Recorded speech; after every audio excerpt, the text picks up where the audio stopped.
Hello friends, কেমন আছো তোমরা? আশা করি তোমরা খুব ভালো আছো। আমিও ভালো আছি। তো আজকের ব্লগটা হচ্ছে পৌষ সংক্রান্তির দিনের ব্লগ।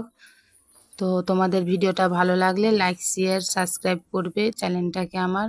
তো সেদিন খুব ভোরবেলা উঠতে হয়েছিল। উঠে এই যে চলে আসলাম ঠাকুর ঘরে, ঠাকুর প্রণাম করে এই যে বাইরেটা তোমাদের দেখাচ্ছি। বাইরেটা খুব অন্ধকার, যেহেতু অনেক ভোরে উঠেছিলাম। তো ঠাকুর প্রণাম সারার পরে চলে আসলাম ছাদের দিকে পুজোর ফুল তোলার জন্য আমাদের ছাদ বাগানে। তো ছাদে এসে দেখি যে গাছে তেমন একটা ফুল ফোটেনি, তা আমার খুব খারাপ লাগছিল। তাও কি করার আছে, এত ঠান্ডায় তো আর গাছে ঠিক করে ফুল ফোটে না। তাও দেখলাম যে দুটো তিনটে ফুল ফুটেছিল, আর কোনো গাছেই তেমন একটা ফুল ফোটেনি। যাই হোক, তাই নিয়ে চলে আসলাম নিচের দিকে। তারপরে এসে দেখি যে আমার মায়ের স্নান সারা হয়ে গেছে। মা স্নান কমপ্লিট করে এসছে, এখন বাইরে এখানে চালের গুঁড়ো দিয়ে আলপনা দিচ্ছে বাস্তু পুজো দেওয়ার জন্য। আমাদের বাঙালিদের মধ্যে সংক্রান্তির দিনে বাস্তু পুজো দিতে হয়, অনেকেই জানেন। তো মায়ের দিকে বাস্তু পুজো দেওয়ার আরম্ভ করেছে। আর আমরা অনেক ছোটোবেলায় করতাম, ভোরবেলায় উঠে এই পুজো মা দিত না, আমরা দিতাম বন্ধু বান্ধবরা মিলে খুব আনন্দ করে। আর আগের দিন রাত্রে সবাই চ্যালেঞ্জ করতাম যে কে কখন উঠে বাস্তু পুজো দেওয়া কমপ্লিট করবে। তো যাই হোক, আমার ছোটোবেলার দিনগুলো মনে পড়ে গেল। তোমরা কারা কারা করতে কমেন্ট করে জানাবেন। তো এইদিকে আমার মা পুজো দিচ্ছে। আর তারই মধ্যে জানাই যে আমার একটা আজব ঘটনা ঘটেছিল। আমি এক আজব কাণ্ড করেছিলাম, তোমাদের জানাই। এই যে তোমাদেরকে দেখাচ্ছি। তো যেদিকে মা পুজো দেওয়া সারছে, আর মায়ের পুজো দেওয়া হতে হতে আমি চলে গেলাম রাস্তায় বেরিয়ে দেখি পাশের বাড়ি বৌদিদের গাছে স্থলপদ্ম ফুটেছিল। তো আর লোভ না সামলাতে পেরে গিয়ে দুটো স্থলপদ্ম চুরি করে নিয়ে চলে আসলাম মায়ের পুজো দেওয়ার জন্য অনেক ভোরবেলা উঠে। তো মায়ের পুজোর জন্য দুটো স্থলপদ্ম চুরি করে নিয়ে এসেছি। নিয়ে আসার পরে এখন মা পুজোর সব জোগাড় করছে, আর আমি এদিকে রান্না কমপ্লিট করে নিচ্ছি, যেহেতু বাবা কাজে যাবে সকালবেলা টিফিন নিয়ে। তো এদিকে সেদিন সকালবেলায় নিরামিষ রান্না হয়েছিল। আমার এদিকে রান্না কমপ্লিট, আর বাবাকে খাবার ভরে দিলাম। বাবা এই যে ব্যাগ গুছিয়ে নিয়ে কাজে যাচ্ছে। তো এখন বাজে প্রায় সকাল 5:30।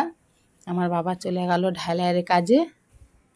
তো বাবা কাজে যাওয়ার পরে এদিকে মা পুজোর জোগাড় করছে। এই যে দেখছেন বন্ধুরা, আমার সেই চুরি করা ফুল দিয়ে মায়ের পুজো হচ্ছে। মায়ের হাতে একটা স্থলপদ্ম দিয়েছে আর ঘটে। তো ভালো লাগছে। যাই হোক, পুজো দিতে দিতে অনেক বেলা হয়ে গেছিল। আর তারপর আমি আর মা চা খেয়ে নিলাম। তা আমাদের চা খাওয়া কমপ্লিট হয়ে গেল। তারপরে এই যে আমি কালকে এখানে চাল ভিজিয়ে রেখেছিলাম, চালটাকে বাটতে হবে পিঠের জন্য। তো চালের জলটাকে ঝরিয়ে ফেললাম এবং তারপরে সেটাকে একটা গামছায় করে মেলে দিলাম, যাতে চালের গায়ের জলটাও পুরো সম্পূর্ণ শুকিয়ে যায়। তো আমাদের এই কাজ করতে করতে অনেক বেলা হয়ে গেছিলো। স্নান সেরে আসলাম, আসার পরে আমরা দুপুরের খাওয়া দাওয়া কমপ্লিট করে নিলাম। তো আমার বৌদিমণি এসেছিল, আমার মাস্তুতো বৌদি। আমি এখানে চাল বাটছিলাম খাওয়া দাওয়া সারার পরে। আর এইদিকে আমার বড় বৌদি চালের গুঁড়ি চেলে দিচ্ছিল। যাই হোক, কাজ সেরে ঠেরে এদিকে সন্ধে হতে হতেই মা পিঠের সব আয়োজন করলো। এই মাখাটা দিয়ে হবে, এটা দিয়ে হবে সাজের পিঠে আর দুধ পুলি। এদিকে মা কিছু চষিও কেটে নিল দুধ পুলিতে দেওয়ার জন্য। সেই সাথে সাথে আমি পাটিসাপটাগুলো করে কমপ্লিট করে দিলাম। আর মা পিঠেগুলো ভাজছিল।